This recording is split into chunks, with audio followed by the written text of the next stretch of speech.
భారతదేశ మాజీ ఉప ప్రధాని స్వర్గీయ బాబు జగజీవన్ రామ్ 38వ వర్ధంతి సభ కార్యక్రమం శనివారం కాంగ్రెస్ పార్టీ కార్యాలయంలో జరిగింది.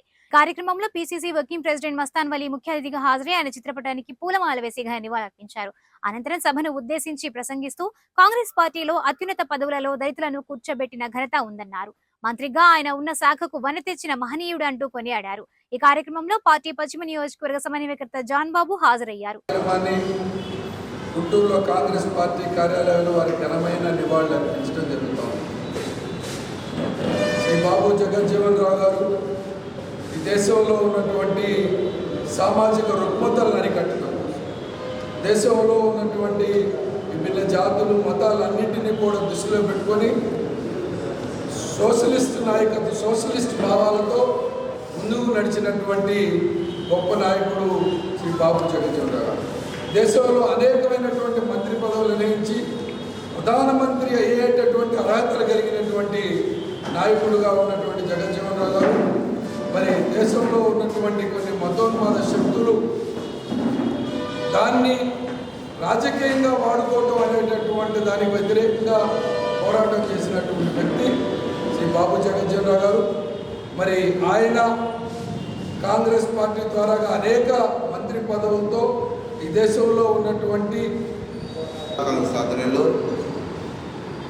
శ్రీ బాబు జగజ్జీవన్ రావు గారి 38వ వర్ధంతిని జరుపుకుంటామంటే కారణం ఆయన ఒక మహనీయుడని, ఒక మంచి నాయకుడు, మరి బడుగు బలహీన వర్గాల ఆశాజ్యోతిగా ఉంటూ అటు గొప్ప వ్యక్తి మరి బీహార్లో జన్మించి ఈరోజు మరి బీహార్ అంటే మనకు తెలిసి ఎలా ఉంటుందో అలాంటి రాష్ట్రంలో జన్మించిన వ్యక్తి మరి దేశానికే మార్గదర్శకంగా ఈరోజు ఉన్నాడంటే మరి భారత ప్రజలు గర్వించాలి. ఆయన కులంలో చిన్న కులంలో పుట్టాడనే ఒక అంటరాంతరం ఆయన్ని మరి చిన్న వయసులోనే సమాజాన్ని చీత్కారాలకు గురి చేసినా కానీ ఆయన వాటిని ఎదుర్కొంటూ ముందుకెళ్ళే విధానం చాలా గొప్పదని చెప్పుకోవాలి. వాటి కోసం ఆయన 1935లోనే ఆయన డిప్రెస్డ్ పీపుల్కి అంటే ఇండియన్ నేషనల్ అంటే పార్టీ అంటే అణగారిన వర్గాల కోసం ఒక సంస్థను ఏర్పాటు చేసిన వ్యక్తిగా ఆయన చూస్తున్నాం.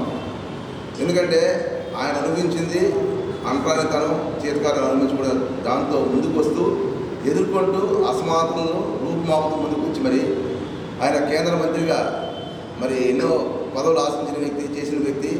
1971 అయితే ఆయన డిఫెన్స్ మినిస్టర్ ఉన్నప్పుడు పాకిస్తాన్ యుద్ధంలో కూడా ఆయన చూపిన నేర్పు చాలా గొప్పది. మరి వ్యవసాయ మంత్రిగా చేశాడు, కార్మిక మంత్రిగా చేశాడు, మరి ఆహార భద్రతా కమిటీని కూడా ఆయన ఉన్నాడు. అటువంటి వ్యక్తి మరి ఈరోజు లేకపోవడం బాధాకరం. ఎందుకంటే ఆయన చూసి ఈరోజు యువత ఏం నేర్చుకోవాలంటే పోరాట పటిమ నేర్చుకోవాలని స్పష్టంగా మనకు అర్థమవుతుంది.